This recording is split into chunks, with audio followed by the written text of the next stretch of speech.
Hello and welcome back to Rogue Trader. Last time we ended up going through trying to think of the place, right, Cadiphilia, the prison planetoid. But now we're back here on the ship, and we actually, if we look at our journal, we have an errand dealing with defective servitors, so we have to talk to Janus Danrock here. The high factotum Janus Danrock greets you with a cool smile and the merest hint of a bow. Pleasure to see you, Lord Captain. How may I be of assistance? Vigdis informed me about a problem with the servitors. What happened? You see, your lordship, the ship's servitors have been malfunctioning of late. They violate protocols, interrupt their tasks, observe crew members for long periods of time, and move erratically with no meaning or purpose. Janus Danrock nervously pulls on his luxurious frock coat as if it were uncomfortably tight. Had it been a routine technical fault, I would have decided the fate of these servitors myself, but I deemed it necessary to notify you. I do not wish to hide such irregularities from the Lord Captain. If you wish to observe the servitors' unusual behavior before you decide their fate, this can be arranged. The majority of the defective units have been delivered to one of the storage compartments pending your decision. Pascal Hanneman expressed the desire to be present during the inspection should it be carried out. I suppose the expertise of the esteemed Magos may come in handy. I wish to take a look at these servitors before deciding their fate. As you wish, your lordship, would you like the Engineer Prime to accompany you? Yes, Pascal shall come with me. As your lordship commands. When his lordship arrived at the scene, he found the servitors in the same position that they assumed after they had been corralled into the bay, all standing in a long spiraling line and facing the center of their strange formation. The moment his lordship crossed the threshold of the bay gate, their bodies jerked into motion all as one, as if obeying a command. The servitors turned to face the Lord Captain. The technomats, tasked with overseeing the defective units, each reached for their weapons, but when the servitors went still just as abruptly, staring at his lordship with vacant eyes. All present held their breath, disturbed by this sight. We waited for Lord Captain to speak. His lordship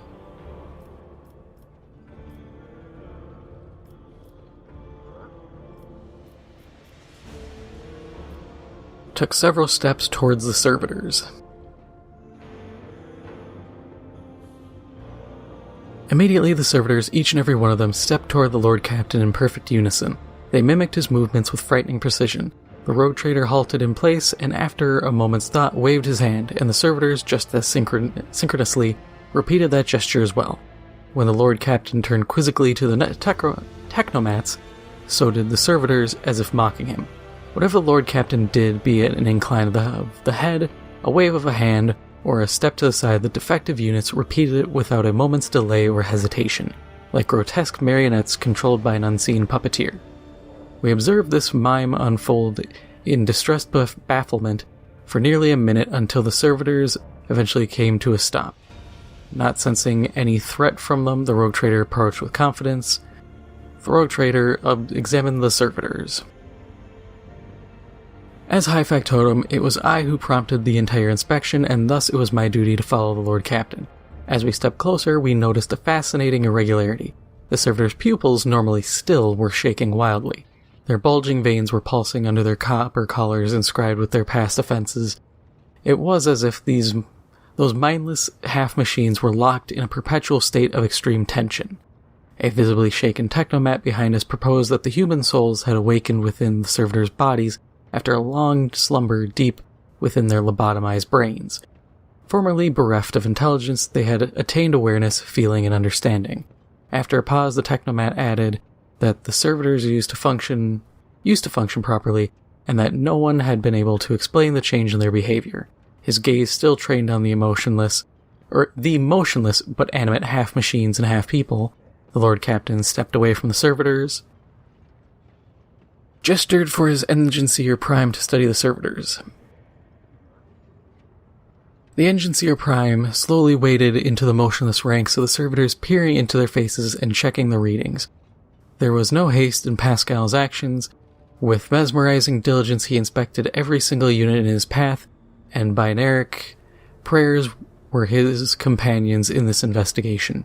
The examination confirmed the Technomat's initial hypothesis.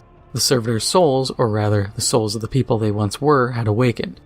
Not yet fully conscious of their past and present, these half-machines could nonetheless feel primitive emotions and sensations such as fear and pain. This undesirable consequence of shoddily performed lobotomy is most rarely observed, and yet, for some unknown reason, it had occurred in every single one of the servitors gathered in the bay.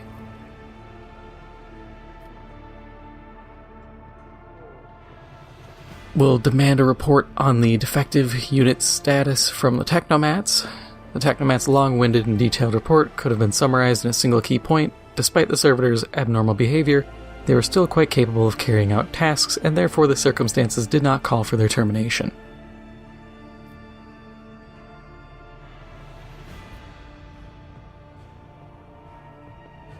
And then His Lordship Ulysses von Valancius turned to me to announce his decision.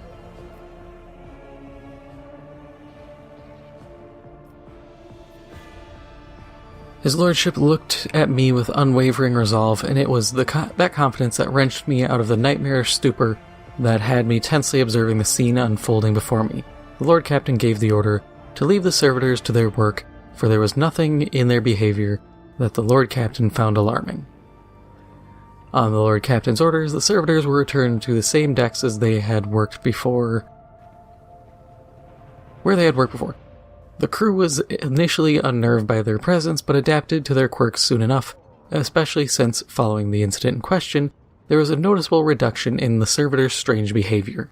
With the fate of the defective servitors decided, nothing could now distract the Lord Captain from his mission. That one, I normally destroy them, but I think that decision I made will tie into something we'll encounter later in the story. But let's go to our next location.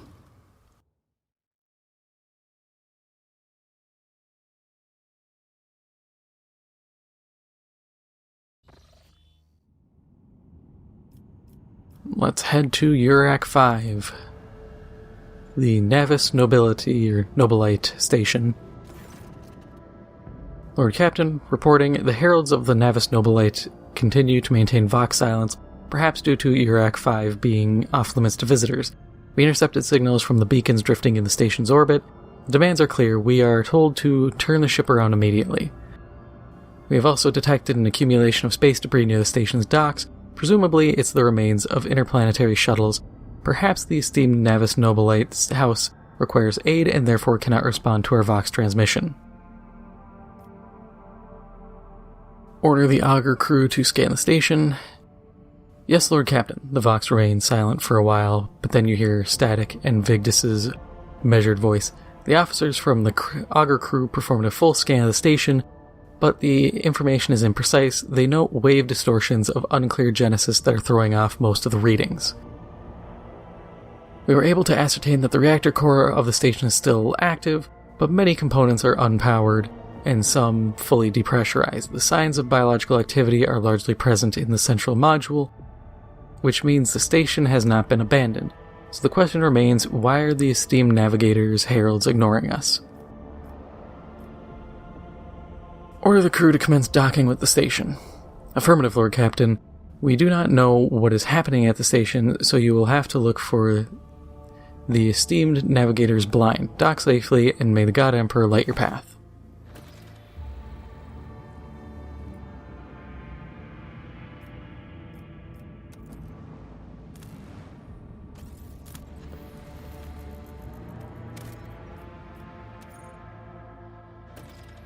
Go in with the crew.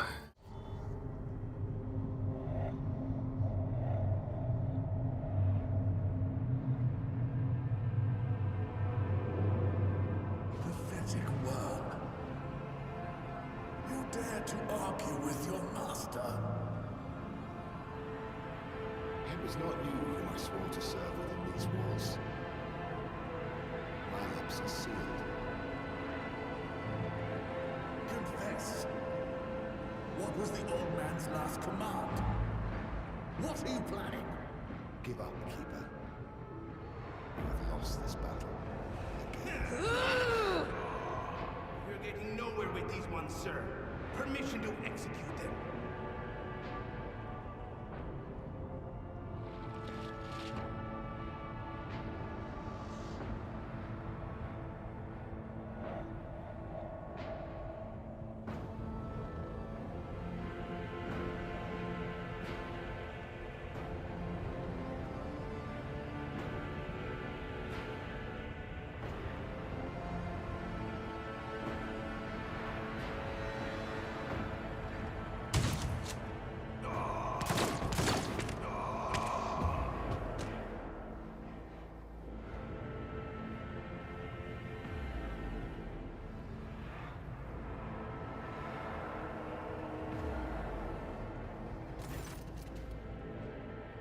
A tall man stops you with a gesture when you approach. Blood is trickling down the pearly scales of his wary face, and not just his own blood. 2 jet black, unblinking eyes are watching your every move, and the third one, the mark of a navigator's fate, is menacingly pulsing behind the lowered lid in the middle of his forehead. Step back, or I will unleash all the horrors of the Sea of Souls upon you. Emperor, be my witness. I come from Rykad Minoris after receiving your distress call. A call, you say? The dark pits of Felix's eyes widen in surprise. Only one person could send you this way, and it must have been Evain Winterscale. Why didn't he come himself? He has his hands full elsewhere. The navigator gives a thoughtful nod and then straightens up as if realizing something important. I recognize this coat of arms. You must be from the illustrious von Valancius dynasty. I am certain you are. And since fate has brought such an important person into my abode, allow me to introduce myself. Before you stands Felix Christoph August, keeper of this station. So you did not come to offer support to the traitors. This is good news. Having said that, you must understand that Eurac V is a holy sanctum for House Orselio, and the path to it is only revealed to a select few. It pains me to say you are not on the guest list. Navigator looks at his guards and winces. The soldiers are quivering as if their tormented flesh were being flayed, yet they keep clutching their weapons.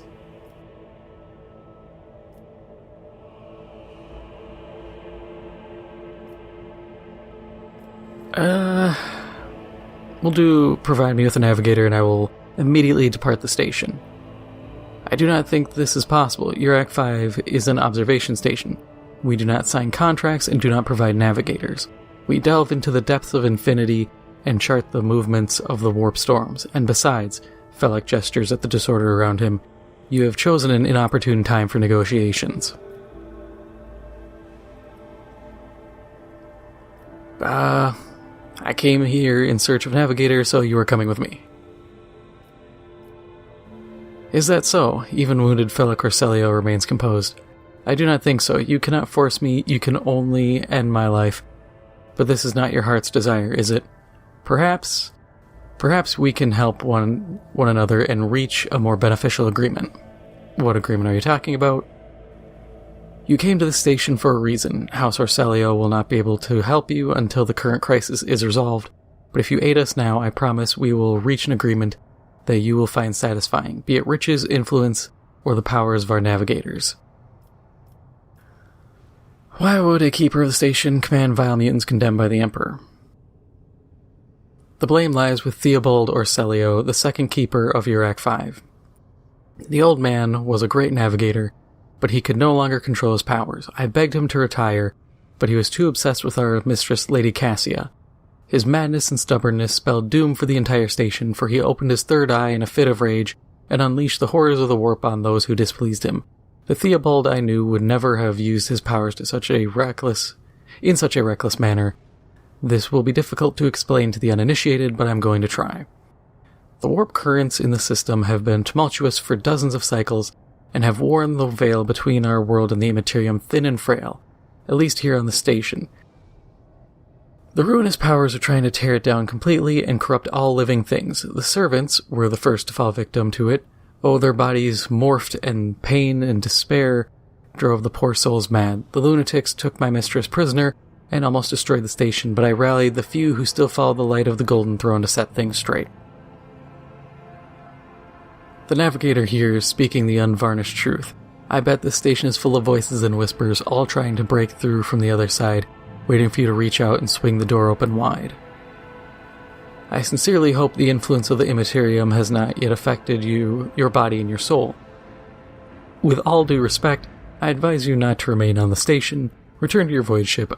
I need to save Lady Cassia. If you're not willing to help or indeed risk your life, you must leave now.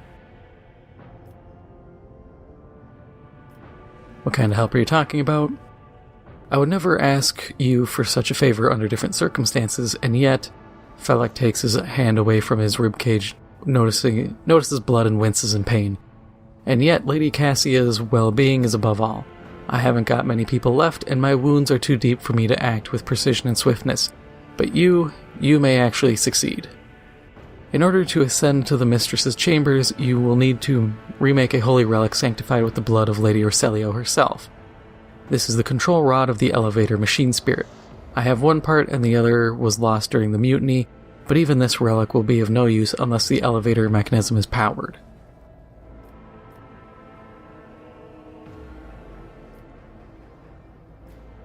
How do I remake the control rod? I have a phylactery containing the Mistress's blood. It needs to be taken to the laboratory, which is located behind one of the reliquary doors. The most ancient of sacred mechanisms will help rebuild the rod. The tech priests ceaselessly performed the rites of appeasement so that the machine spirit would serve the house in its time of need. The fateful hour is now upon us. Pascal excitedly reaches for a data slate, requesting access to the object's data crypt. The Navis Nobilite use independent modifications of standard sanguinary technologies due to the uniqueness of the genetic code inherent in the lineage of each house. Felek looks exhausted, but arrogant resolve bolsters his voice. And these technologies were made secret for a reason. I must respectfully decline your request, esteemed servant of the Omnissiah. You have your sacraments and we have ours. So how am I supposed to power the elevator? The elevator's main cogitator is situated in the guard room. Just enter the correct command sequence and the sacred mechanism will do the rest. If it's so simple, why don't you do it yourself? I never said the feat would be easy to accomplish. The path to the laboratory and the guard room is blocked by the very same madmen who took over the station. They will not negotiate and are not afraid of displeasing the Navis Nobilite or incurring the Emperor's wrath. They bow only to brute strength, something which I currently happen to lack. I guess that makes sense. So what have you decided, descendant of the von Valancius line?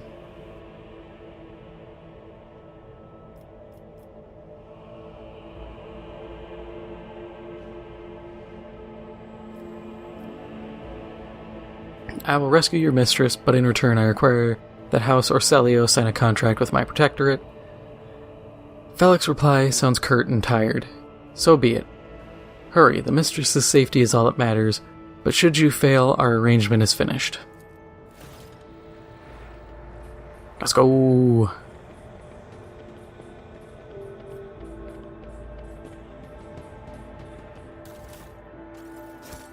Get some goods.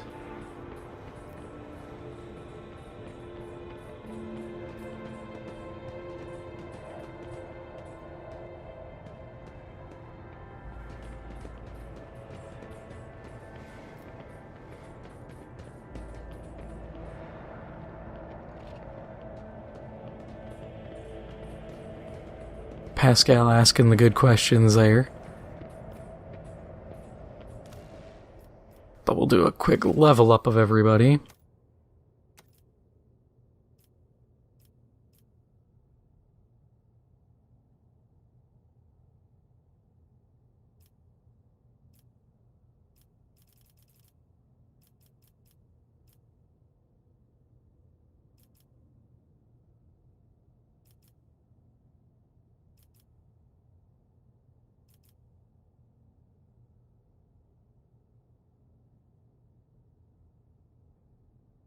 So there is value to running Invigorate, but I think I'll run Enfeeble, because I need Invigorate or Enfeeble, and then that gives me regeneration.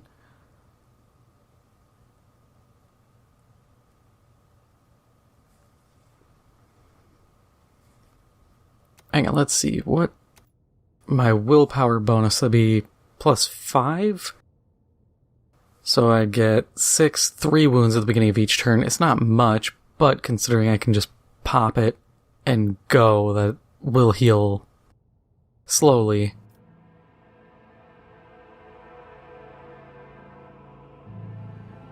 Warp speed will be good. And then after that, I don't know what I'll really take. Take aim isn't bad.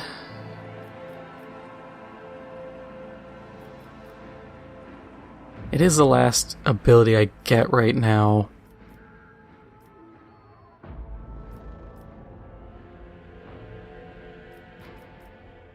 So it is tempting to pull that, but my other builds I end up forgetting to use it half the time, and I'd rather use abilities that I have a bit more use on. And like, Enfeeble, that's going to be really good against some bigger guys down the road, and any melee guys that start to close in.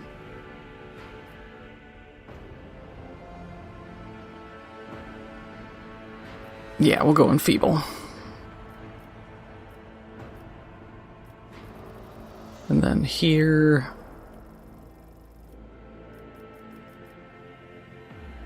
we'll go Biophysical Distortion.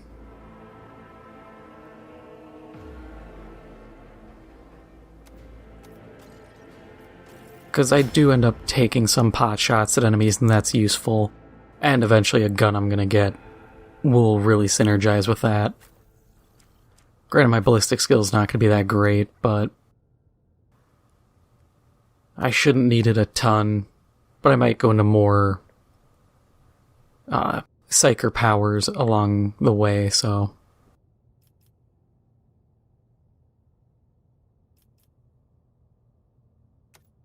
Toughness is always good. Carouse is good.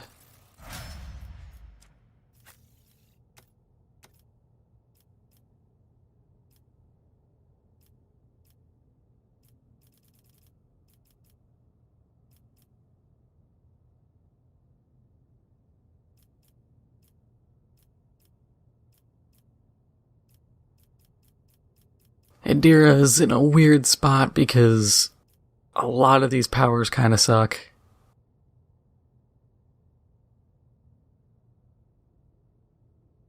Like, blind is cool, but I'm not really using it.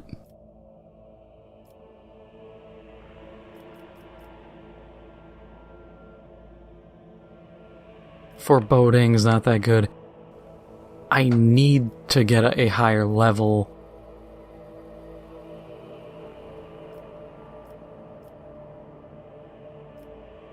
of my psi rating.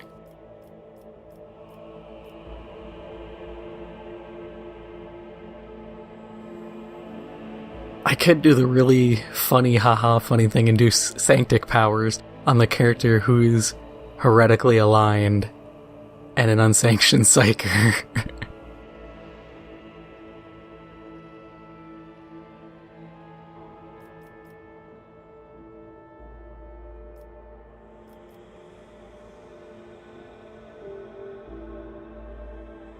I'm tempted, I'm really tempted, but it's stupid.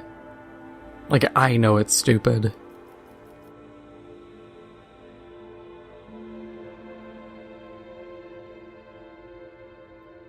Okay, Mind Bond is actually really good. Fine, we'll take Sensory Deprivation. Stupid. But it's too useful to pass up.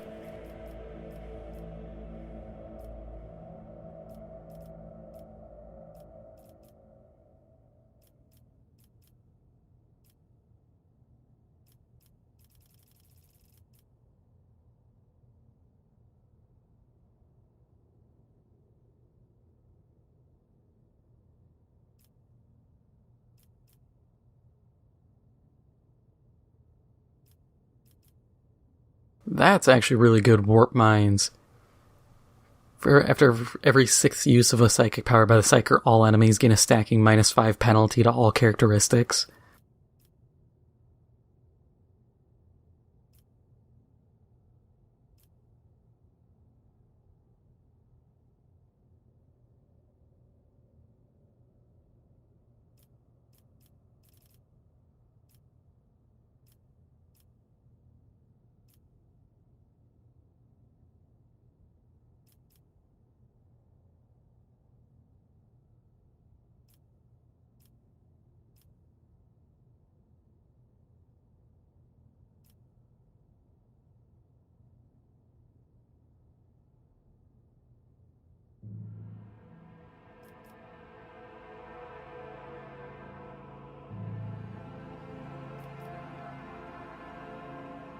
Pain channeling, actually, that'd be pretty good.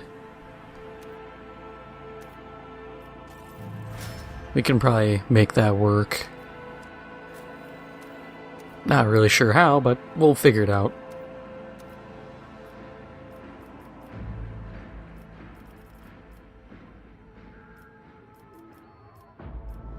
It will not die is probably a good choice. I see a lot of people say to take that for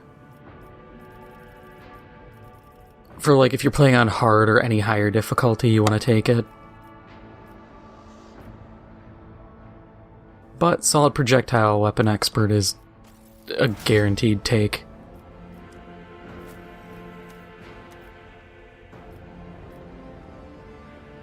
We already have Perfect Spot.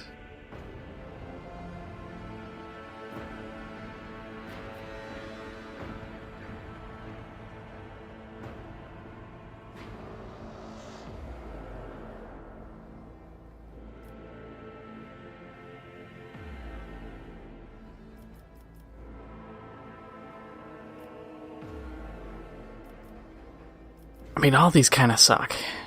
I guess Precise Attack?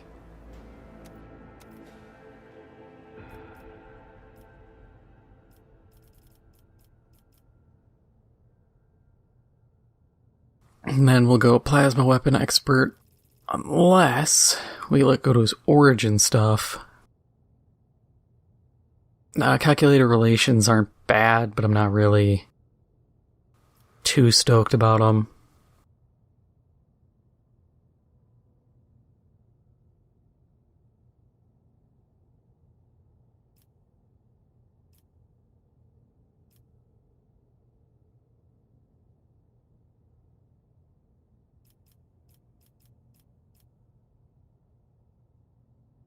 We'll go Fires of the Forge. Flame weapons do show up a decent amount, and it's nice to just not get messed up by them.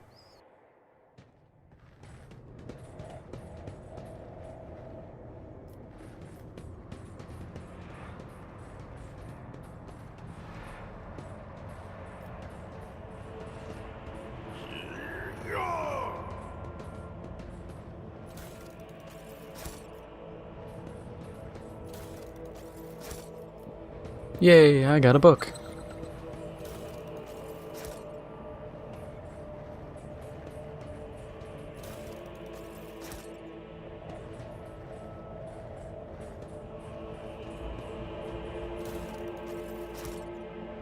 Yeah, we're collecting, like, materials that we'll use to make the thing.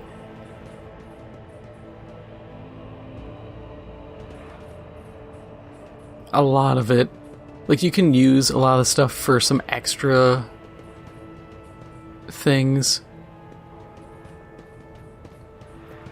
but I'm not gonna do it because it's like, oh, if you make this way, you get some, like, stims, but I never use them because they're trash.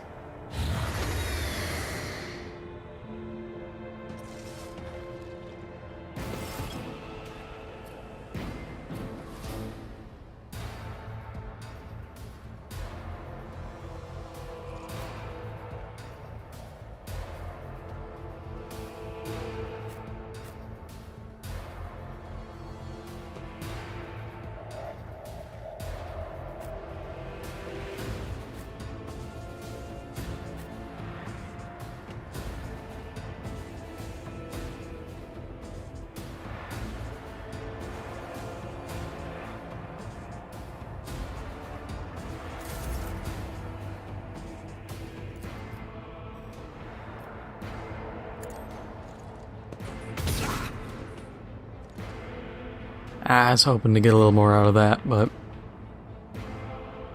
Oh. Oh, ranged area attack. Yeah, I could have tried that, but whatever.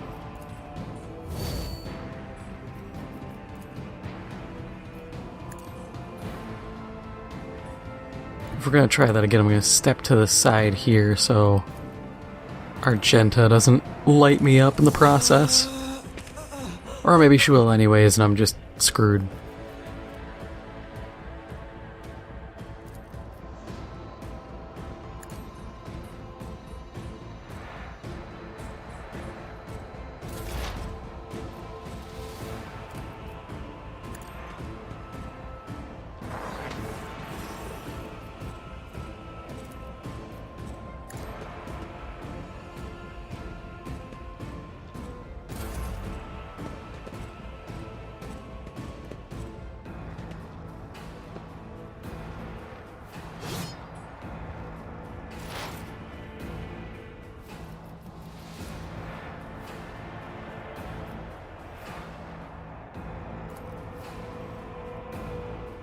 Oh, I forgot to give him the las rifle. The long las.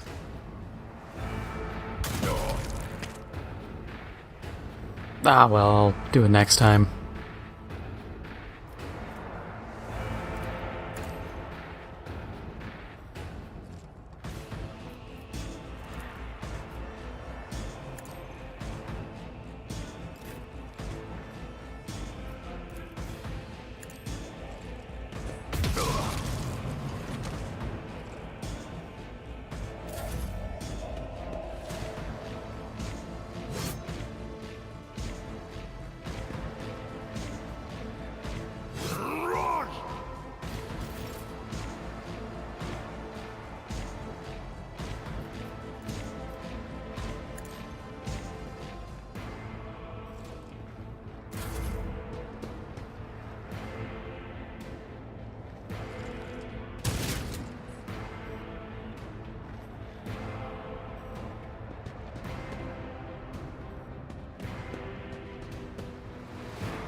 Gotta say, shotgunning your buddies is a very bold strategy.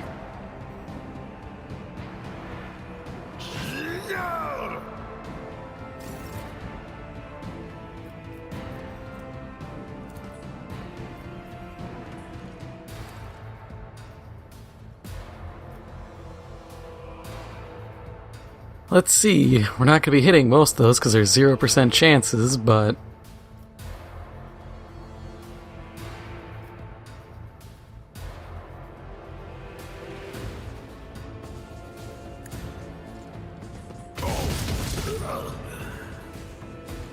And somehow I hit Abelard multiple times. Fun. High momentum.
Yeah, that's pretty powerful. Wonder if I can get that on my guy, because I would actually run like the lightning staff if I can just zap a dude and move damage around like that. Because that's a pretty solid power up there.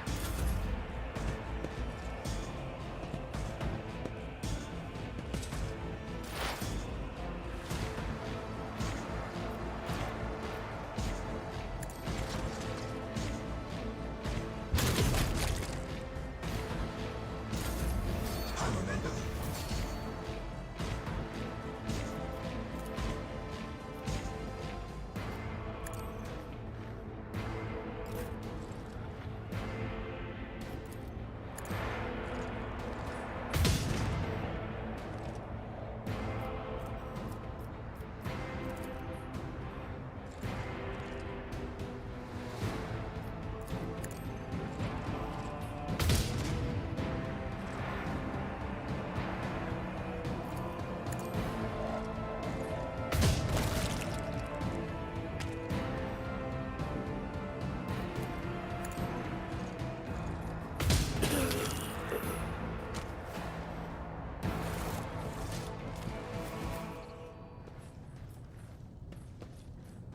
That went pretty good.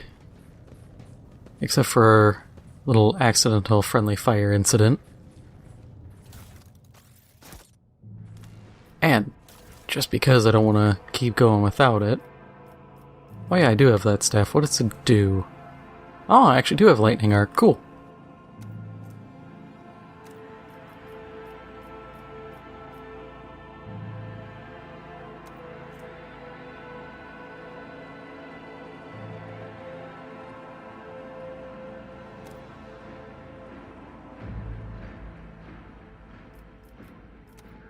that point, I might as well just run that and...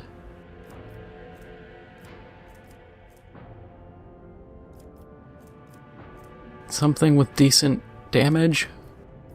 That's a shotgun pistol. Nah, I actually like being able to aim what I'm shooting at.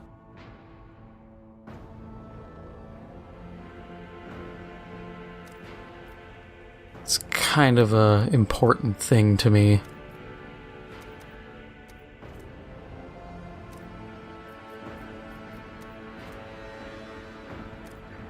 We'll go precise las pistol just for the dodge reduction. Give me a little bit better chance of hitting. Not exactly built for a ton of competent ranged combat.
Yeah, that's gonna be a lot better. Dodge reduction. It's only a las gun? Huh. For some reason I thought it was a long las. In that case, sniper rifle it is again. Because there's kinda no point in doing it otherwise.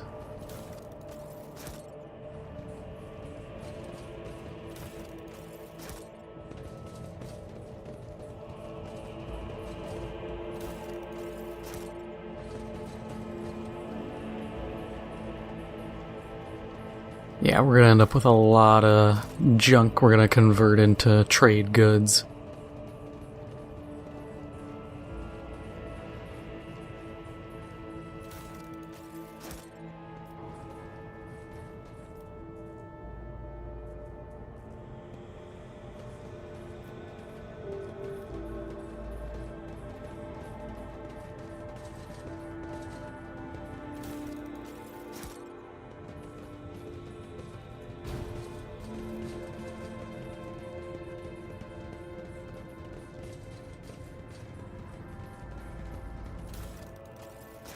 Governor Medina believes he has everything under control. I am not so certain.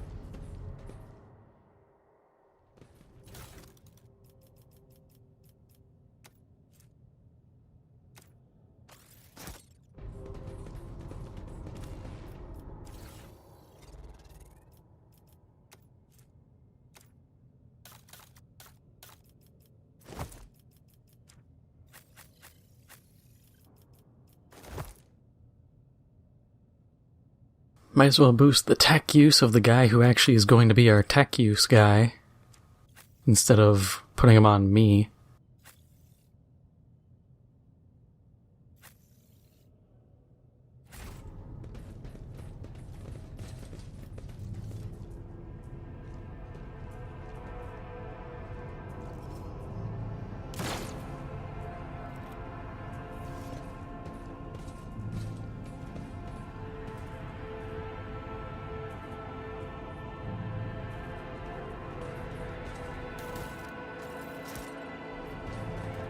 Guy just runs out, protect the child. We just hit him with the blicky.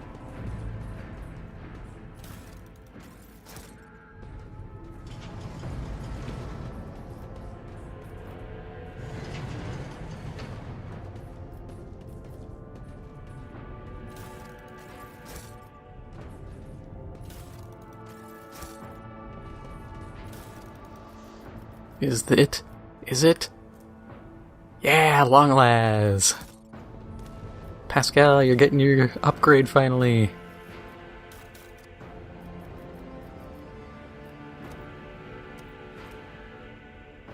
Look at that. Higher damage floor, higher damage ceiling, better range, slightly lower hit chance, way better dodge reduction, which will outdo the hit chance loss. And because we have him sit in a spot and just snipe dudes, he's gonna just tank for a long time, or just not really tank, but he's just gonna just pop shots continually. All the notes, which, like I said, it's just a lot of stuff just going over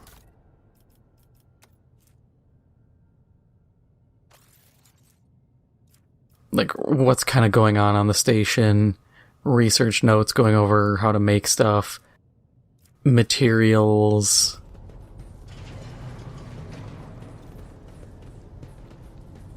Awaken the Cogitator! The Cogitator's vid screen is covered in cracks and stained with dried blood. The buttons, switches, and levers were ripped out of the control panel with exceptional cruelty and scattered around the sacred mechanism that now sparks and hisses in agony, still refusing to perish. The tech priest's Vox systems emit a binary trill, and his mechadendrites start furiously lashing at the air. I am recording blasphemy. The person found guilty of such cruelty to a noble mechanism must be sentenced to immediate destruction. Awaken the Cogitator. You turn a few of the remaining dials and pull the activation lever. The cracked vid screen of the sacred engine flickers. The Cogitator's insides emit creaks and groans, and the lumens oscillate at random. It takes a while, but eventually the machine spirits do grant you access to the Cogitator's systems.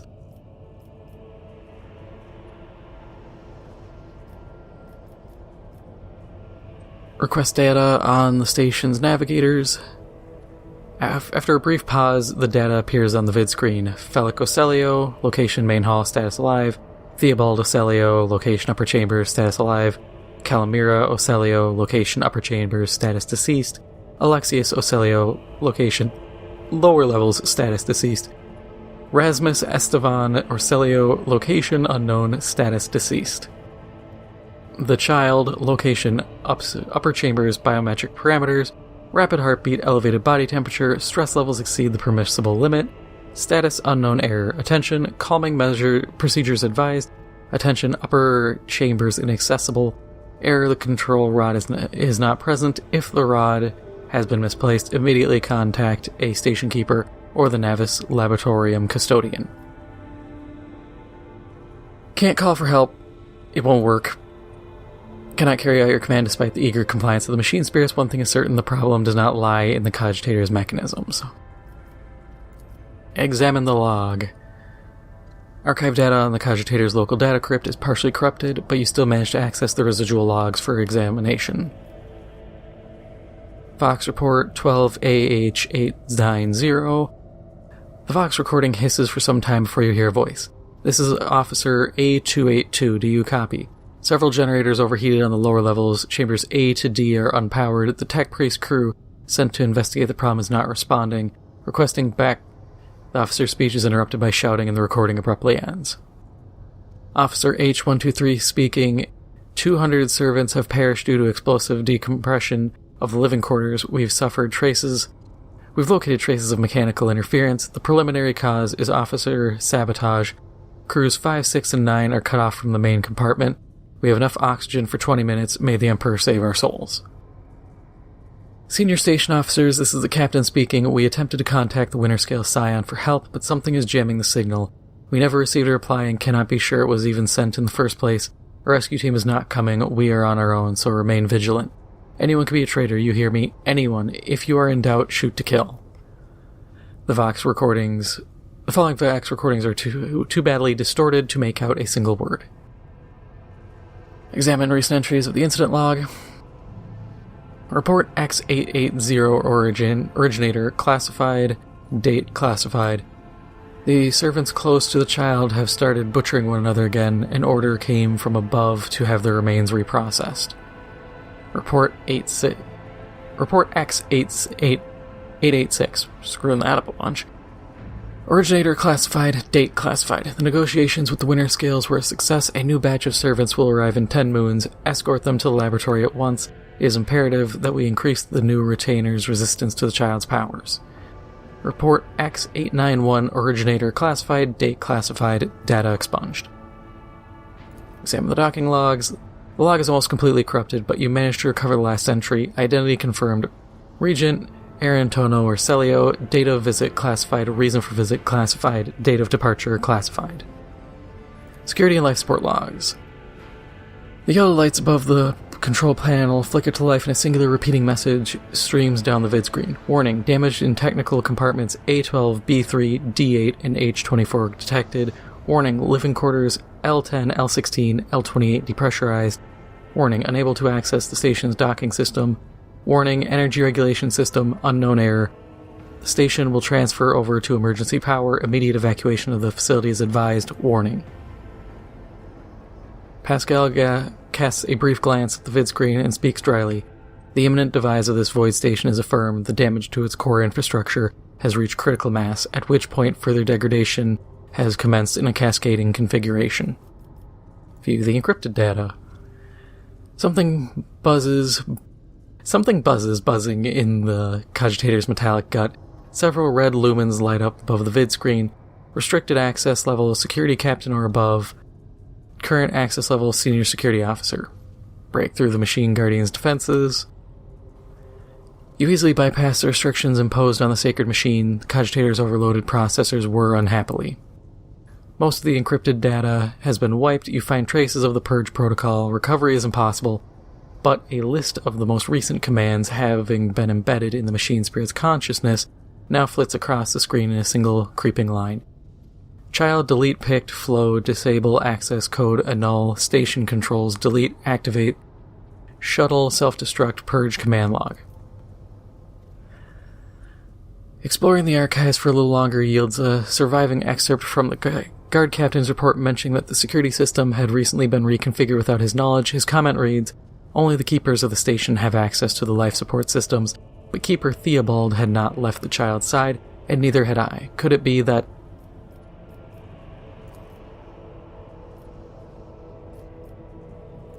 Main elevator controls.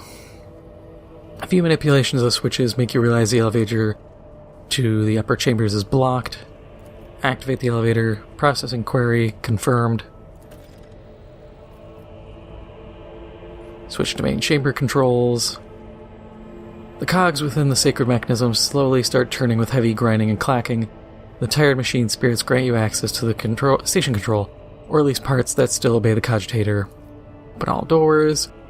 The cogitator's vid screen grows dark as if the machine spirits had fled their mechanical casket, but your assumption is correct as it fills with static just a few moments later. You can barely make out an inscription amidst the flow of rapidly changing symbols. Warning, data corrupted. Processing. Error. Long series of zeros and ones I'm not going through because that's going to take me like 3 minutes to do, is required. Pascal's Vox systems emit a binary trill. The spirits of the sacred machine require special purification rituals in order to restore utilization of the lingua more familiar to the citizens of the Imperium, requesting access to the device. Go ahead. Pascal's fingers drum out a resonant crescendo on the control panel as his mechadendrites remove the metal cover and the data cord slides into the machine's innards. The cogitator's body starts crackling with electrical impulses, and the tech priest nods with satisfaction. A few minutes later, Pascal raises his hands above the machine, chants a brief litany only he can understand, and pushes the surviving stump of one of the levers. My humble prayers have satisfied this machine's requirements. Main hall. Okay, doors open. Library. Door open. Adjacent compartment. Adjacent door is depressurized. Technician areas. Takes a few minutes to gather the data from the station's active systems and produces the following message. The protocol has been executed. Passage has been opened. Guard room. Already opened. Laboratory.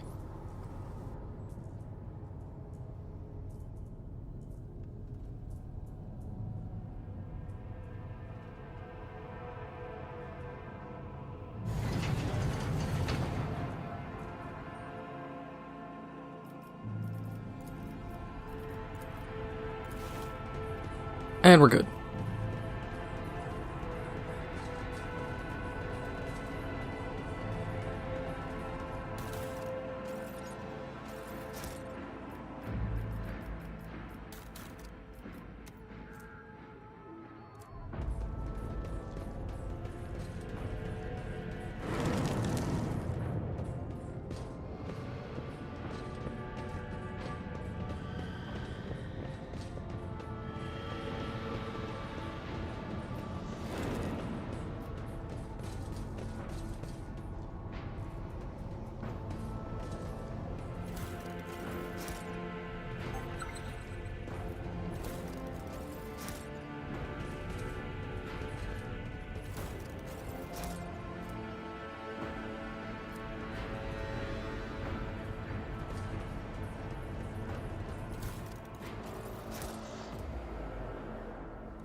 Yeah, I just pulled up the instructions for this because I don't feel like going through and reading everything and trying to piece this together again.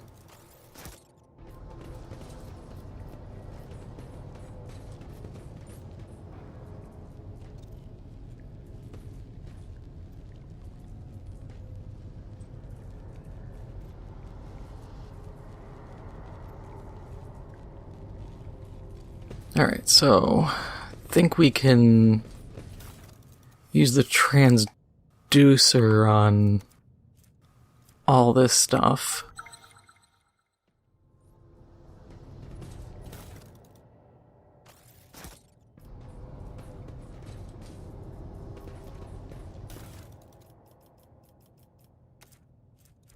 To break it all down into actual materials we need.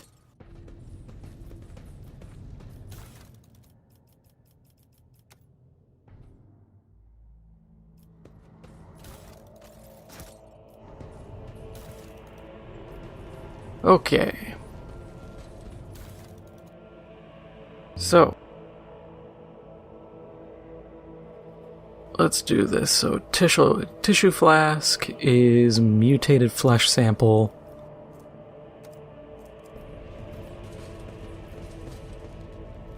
Data crypt connector is H41 OK.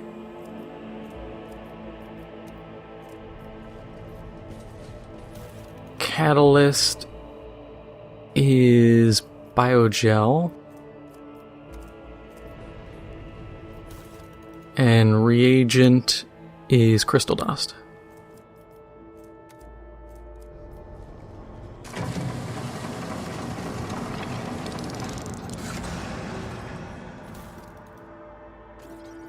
Okay, so that gave us adaptive antidote, so immunity to toxic damage but inflicts penalty to toughness. You see why I don't use this crap? Toughness is your health. I'm not gonna take health damage to avoid poison when I can just heal. Okay, next one, flesh sample. And that's just normal flesh sample. Connector is K04OH. Catalyst is unidentified acid.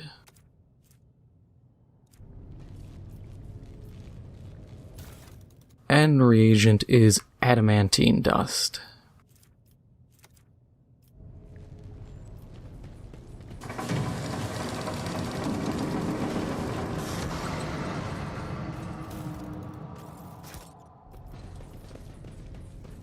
I'm out here just breaking bad.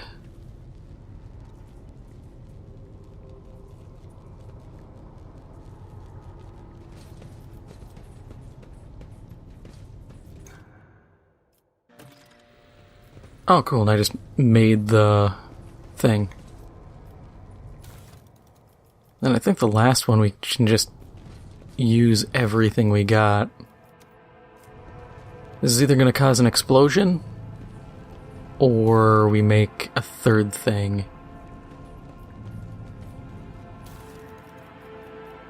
Let's see, maybe we are really breaking bad. Yep. Oh well, not my lab.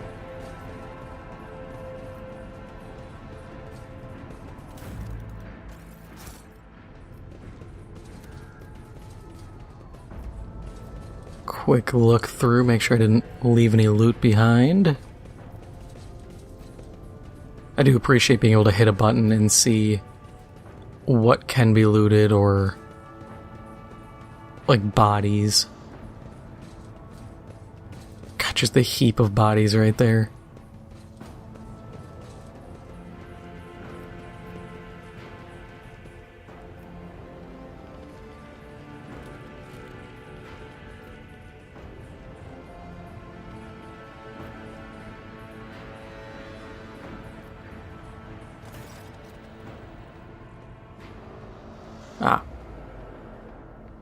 Felic Orselio looks a little better. His tangled hair is now neatly braided, his wounds are tightly bandaged, and there is some healthy color under the scales on his cheeks. You dealt with the threat and powered the elevator. Well done. I trust you brought the activation rod as well. Remember, every second of hesitation may cost my mistress her life. Adira suddenly cocks her head and drives her nails deep into her shoulder, then she starts mumbling. The crossroads. There are two paths, one stained with blood, both leading to the accursed eye. They all wear masks so poor and flimsy, they fall at the slightest touch, one hiding a blind man, another a traitor. Tell me more, what paths? I cannot say. One is paved with blind faith and the other with hatred and treachery.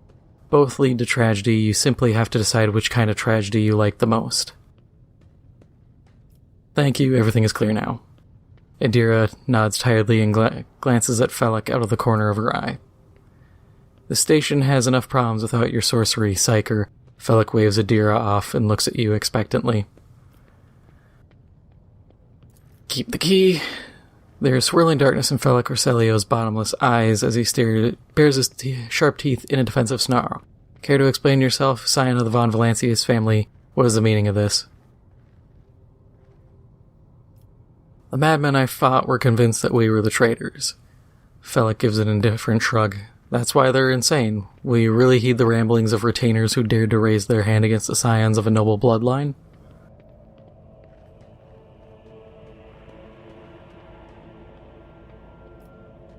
The servants alone cannot be blamed for what happened on the station. Most corpses I discovered were either unarmed or feeble.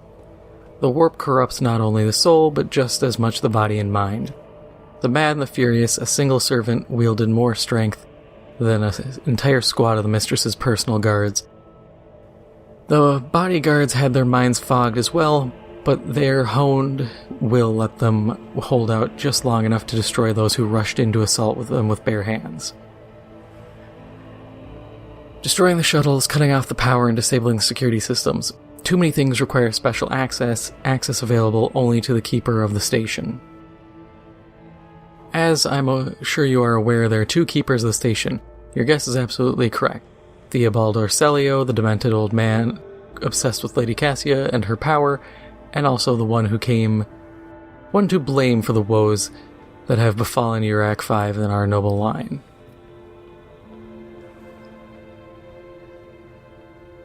I listened to a recording of a private conversation between the station's officers. You were very lenient towards them, purposefully neglecting the security protocols. I was lenient, this is true, and in the end I paid a steep price for it. Just look at the destruction around us. The insurgents have left almost nothing of my home. The keeper spits out the last few words with particular bitterness. I saw the security captain's report. Only the keepers have access to the station systems, but Theobald has stayed at his side the entire time and could not have initiated the self-destruct protocol. Which means he did it he did it before the report was filed, or maybe after, or Felix stern face twists in disgust. You dare suspect me of what happened, the one who is going out of his way to preserve what little there is still left.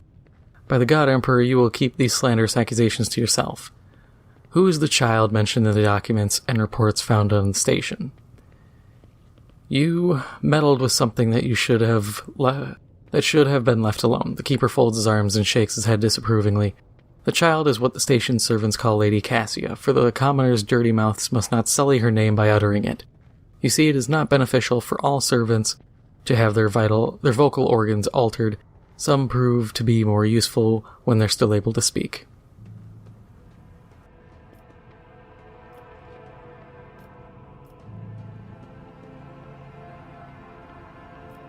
Let's just do I trust you, let's go rescue your mistress.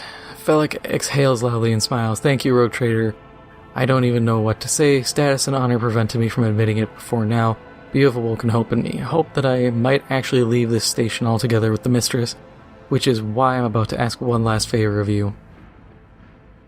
The lowly insurgents got their hands on a weapon that suppresses my navigator powers. Their absence makes me a living target, but this weapon is useless against you, as is the bunch of lunatics wielding it. I humbly ask you to deal with the scum huddling upstairs, and hurry to adorn my mistress with the relic of our house, a sacred amulet against all evil. Recent events have badly disturbed Lady Cassia's psyche, and warp entities always lust for weaker souls, especially when the veil grows thin. You two will be safe next to this charm. Very well, I'll do it. You're going to need this charm. Felix hands you a precious stone without a setting. Its luminous surface remains cold to the touch no matter how long you hold it in your hand. And may the God Emperor's light be with you.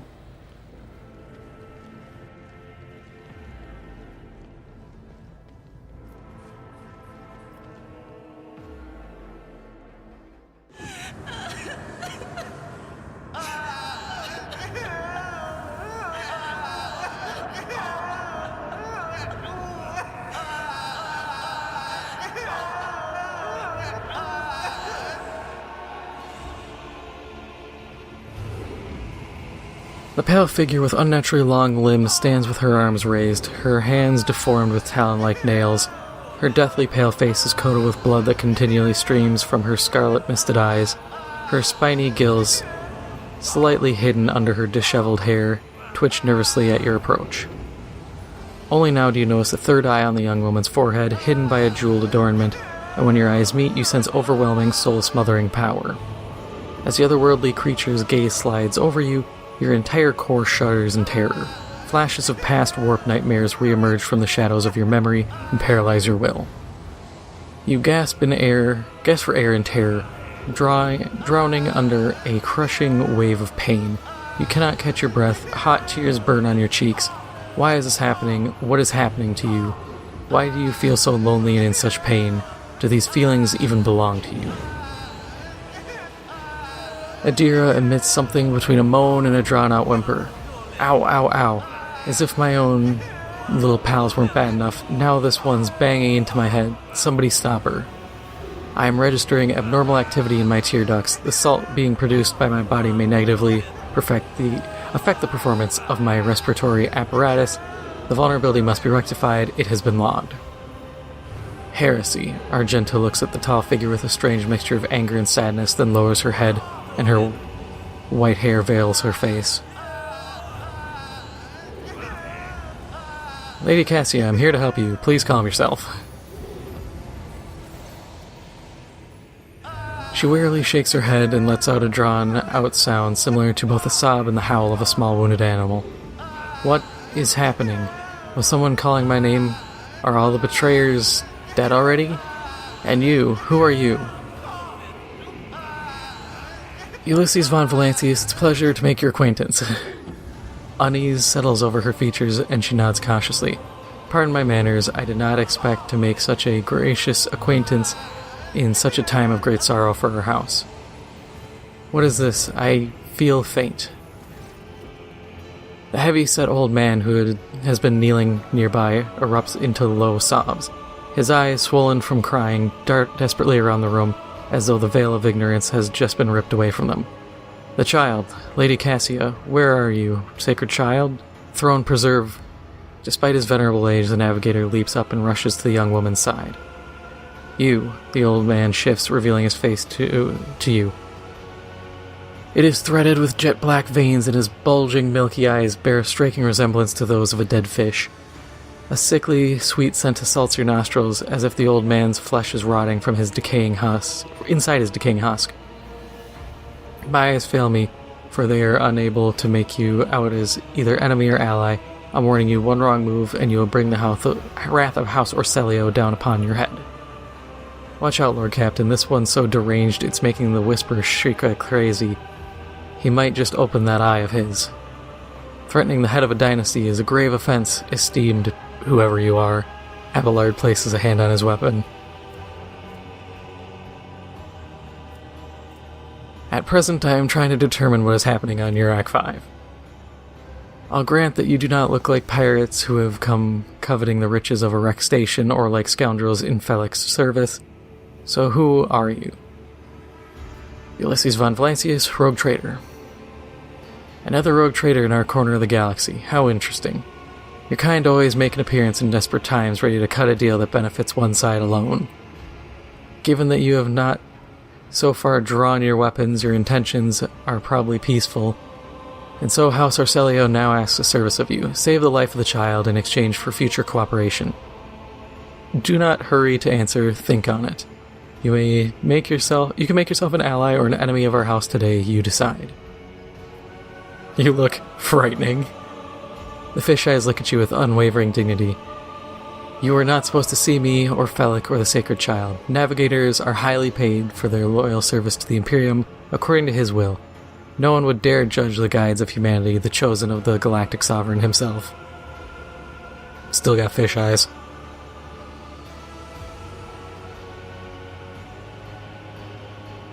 What is the curse that has taken a hold of everyone in this room? Theobald frowns. Curse? You do not understand the sacred gift given to our child. When the child is sad, we all weep. When the child smiles, we all laugh giddily. And if the child wants blood, the world turns crimson. The child's will is the will of the great Tisiphone, for she is the heir of House Orselio. And they call me dangerous with my witchcraft, Adira mutters under her breath. I want to know what happened between you and Felic. Felic is my wayward student. He came to Eurac V as a callow youth. I personally mentored him and entrusted him with the care of the child. He was like a son to me, but he proved to be just another traitor. He sought to steal our most precious treasure, the heir of our house, our sacred child, to revel in power with others like him, casting our house into the abyss, to pervert the centuries-long traditions of our family. You can see the fruits of his villainy for yourself. He decided he was not bound by his duties to the legacy of the greatest of our novitors, Tisiphone Orselio, who led our house to prosperity for countless years. Foolish boy, the renegades clouded his mind.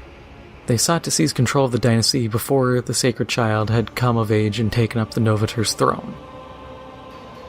So choose whose side you are on, a murderous traitor or the lawful scion of a noble house. Theobald speaks these words softly, looking at the unconscious woman with reverence.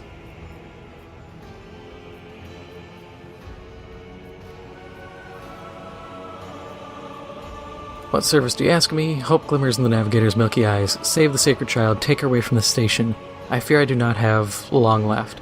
A bluish rivulet trickles down the old man's chin, and he wipes the mutated blood brusquely away with his sleeve. You glimpse strange burns covering his flesh under his clothing. The slightest movement must be causing him unbearable pain. Save the child and deliver her safely to Regent Arantono, acting head of House Orselio in the Coronis Expanse. Rest assured that the reward will be worth your effort. I know we came here for a navigator, but after everything we've seen, I've got some reservations about this girl. Argenta looks at Cassia and a painful furrow appears on her brow. Such a fragile thing with such a heavy burden upon her shoulders. You are talking as though you expect to die here. Theobald shrugs indifferently. My service to the house is coming to an end. The wounds Felix inflicted on my flesh will never heal. I am dying. Praise the throne slowly enough to see that the child is taken care of. You need help. There is a Medicaid deca on my ship.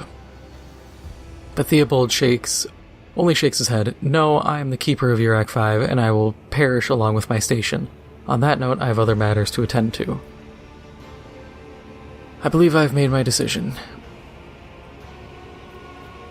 Felix is a true monster. Let's do away with him together. Theobald dips his head in favor of the proposition. Allies are always welcome, even temporary ones. I will revive the child. Do not be alarmed. The power of House Orselio's heir will help us destroy our enemies and shield us from Felix Navigator forces. But you, rest for a time before the battle.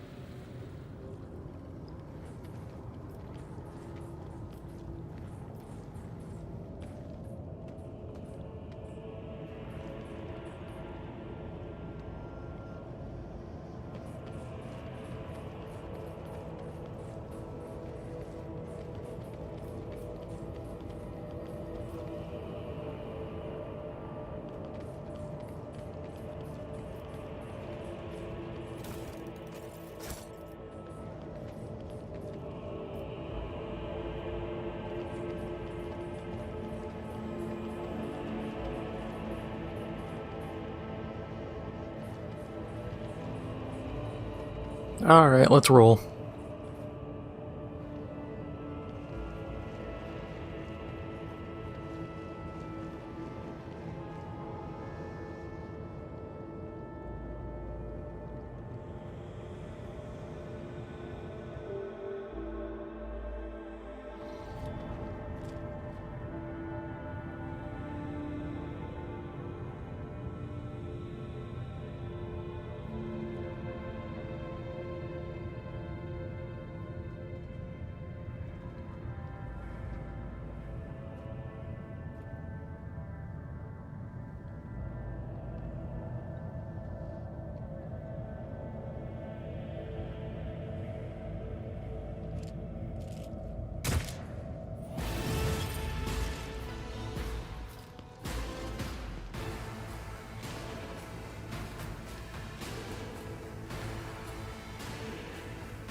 Let's try this.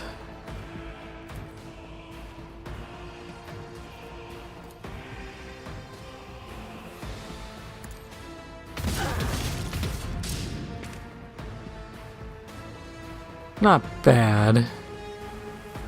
I don't know about doing an auto build on her though.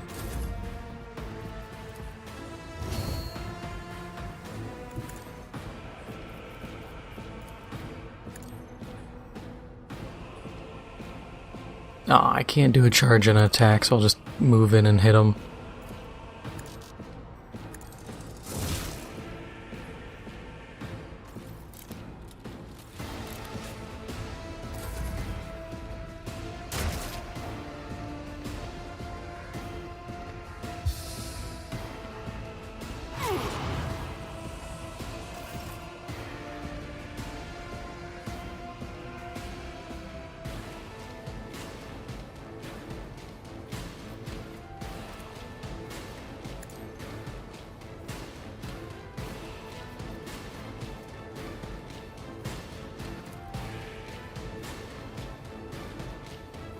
Oh, enfeebles an area spell. Okay.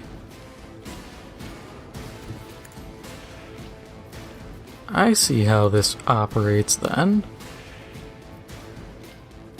Can only get 2 guys with this, which is a little unfortunate. That's fine.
We're getting real close. It was almost a perfect hitless fight, which would have been real impressive.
Avalar just hacking down everybody.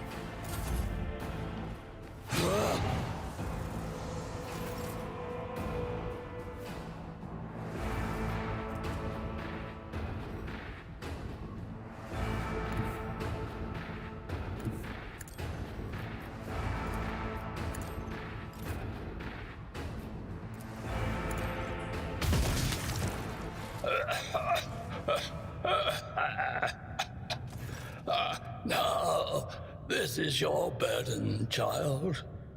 Survive. Return to the fold of your house heirs. Your destiny demands. No! Don't leave me alone in this violet-brown haze! Wake up! Your mistress is giving you an order!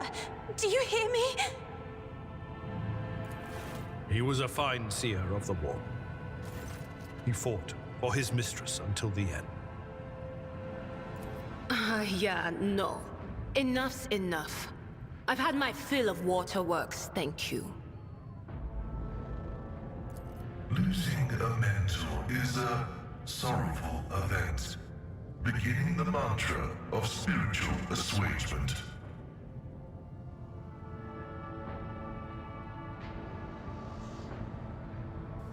I regret that we had to meet under such circumstances. What need have I for your regrets? I just want things to go back to the way they were before. What are you going to do to me?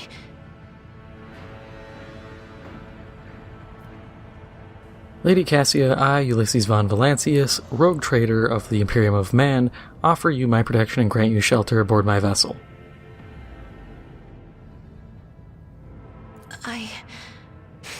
As a Lady Navigator of House Orcelio, I accept your gracious offer of protection. Please, take me to your vessel. I can no longer bear the pain of this place.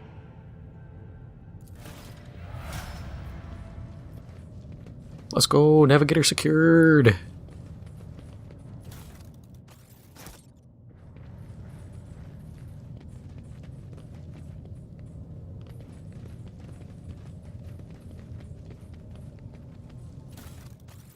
Give me the loot!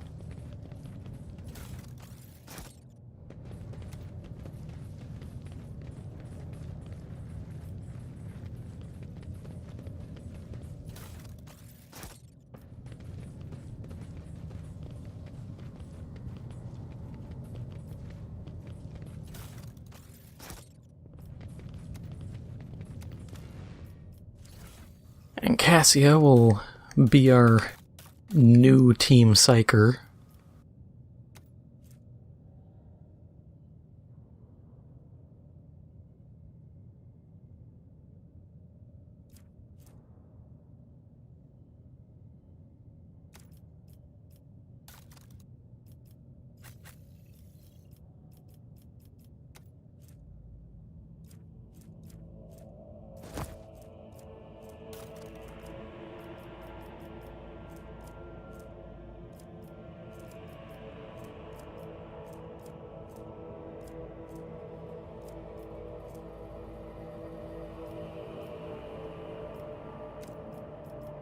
Give her the faux hammer. And we'll give her an axe.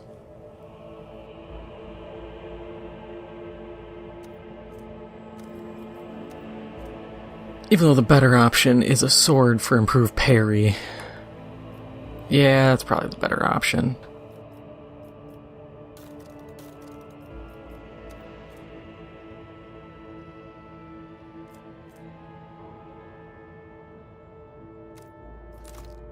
Boost lower the warp.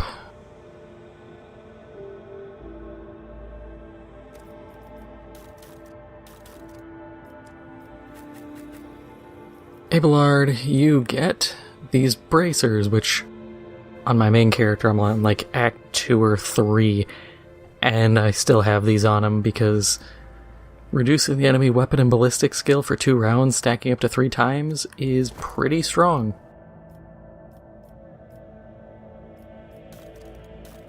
Not gonna lie, it's pretty useful.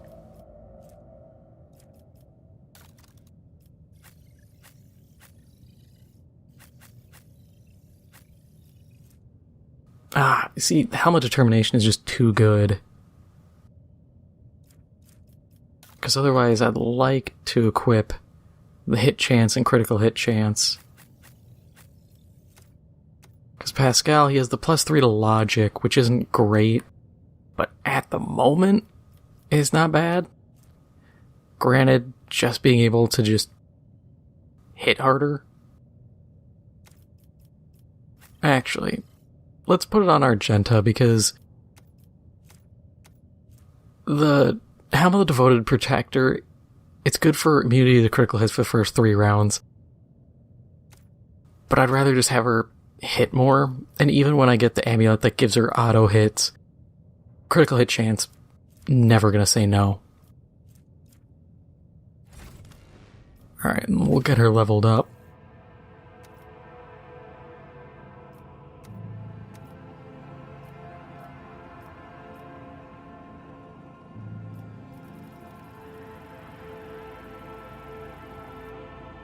Yeah, you want to get a lot of her skills because they're kind of wild, like Unnatural Allure. +5 to Fellowship, an additional +1 for every Navigator talent or power taken. You're going to take a lot of these, so...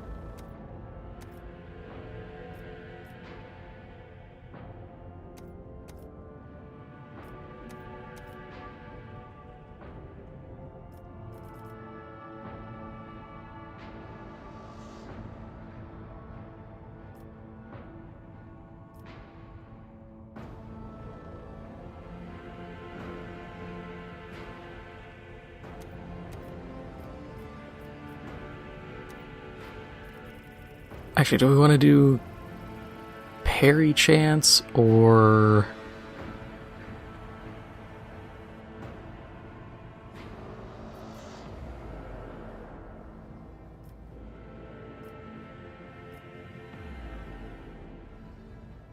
This is a good one, Strange Vitality. Because that'll let her heal just like crazy.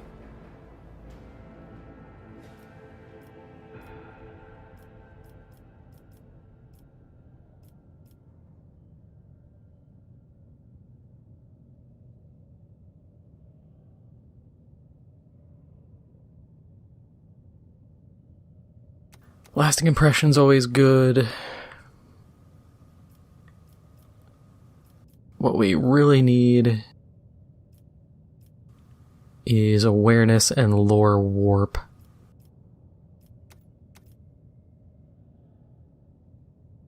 Actually, we'll do Lore Warp first.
Yeah, she's going to be a good little bit of buffing, and then mostly going to be kind of a damage build, which is going to be good, because that is going to offset my more support-oriented build.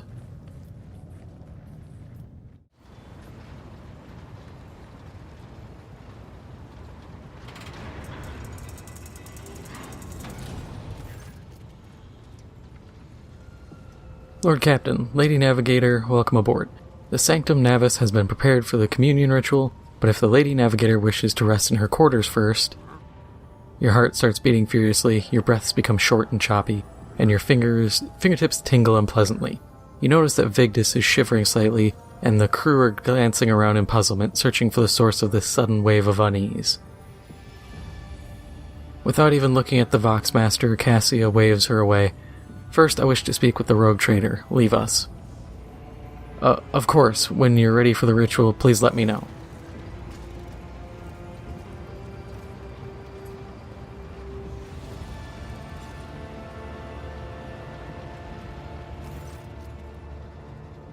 Cassia sweeps her pensive gaze over Vigdis, then, lowering her lashes slightly, turns to you. What did you wish to talk about?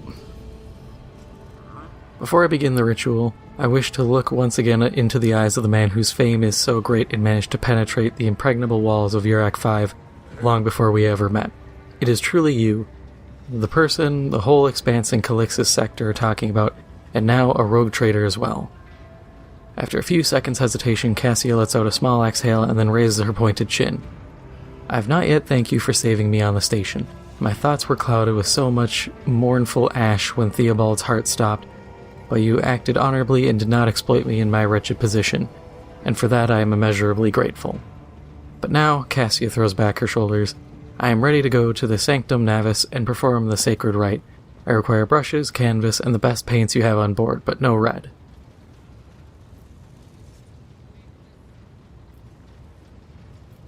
I will ensure that the necessary supplies are delivered to the Sanctum Navis. Cassia nods and thanks. I shall take my leave of you for the duration of the rite. I ask that you do not follow me, few can survive the gaze of my warp eye when it is opened.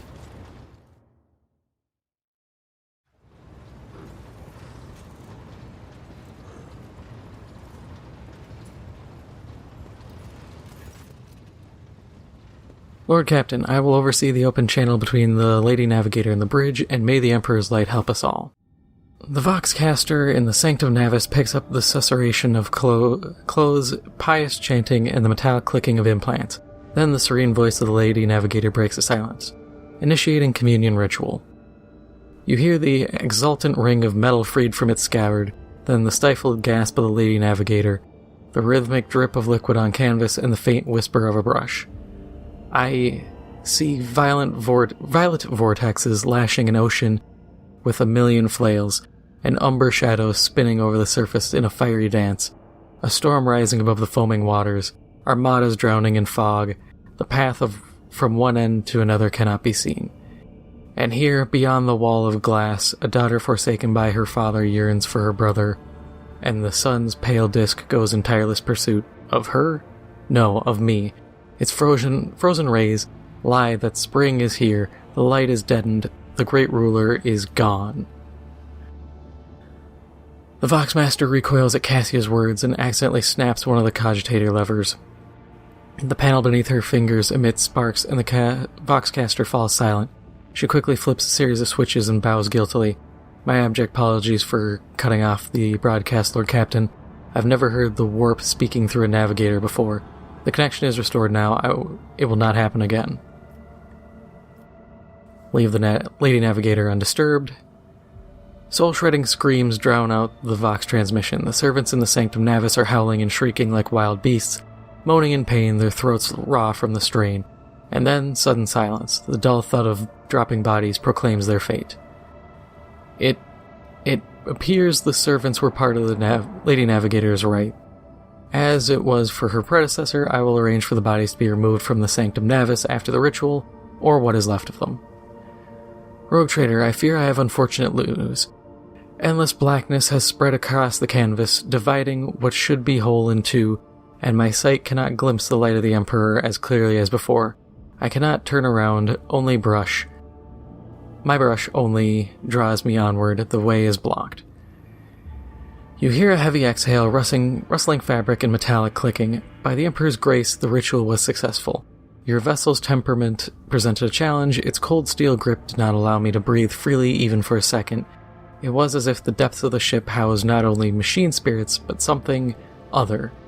Now I will retreat to my chambers to recover my strength. Send for me if you have need of me. Lord Captain, congratulations on acquiring a Navigator. Spare me a few moments of your time, please. There are several matters that require your attention. First of all, I want to report on the condition of the station Eurac V. Regrettably, we arrived too late to evacuate the residents of the station. The warp disruptions affecting Eurac V twisted the bodies and minds of its attendants. The corruption failed to affect Lady Cassia, thank the Emperor. The Navigators are trained to resist the Immaterium's pull. With your permission, I would also like to remind you that we are in need of more men and women for the crew, and we have not yet located Henrix von Calix, the right hand of the Lord Inquisitor. As we can now attest, the man vanished into the shadows of the star system and was not present on Eurac V. Keep this in mind when making future plans. Why, it's always business with you, Vigdis. Couldn't you sometimes just visit and tell me how wonderful everything is? Certainly, Lord Captain, if you're interested, this week passed with a record low rate of minor disturbances on the lower decks. A senior technomat from Shift 8 came up with a new formula for a lubricant used in kitchen servitor implement maintenance. The quartermaster of store compartment 11 reported recently that we are spending ceremonial decorations at least 20% slower than expected, which means we have enough tablecloths, carpets, and lamps to last us 15 years of grand receptions instead of 10, even considering that some of the stock was burned during the cultist attack on the vessel. Thank you, Vigdis. This will be all for now. As it pleases you, Lord Captain. And that is all for now. If you enjoyed this episode, make sure to hit the like button. It helps out the channel a lot. And if you haven't already, make sure to hit the subscribe button. Thank you for watching, and I'll see you in the next one.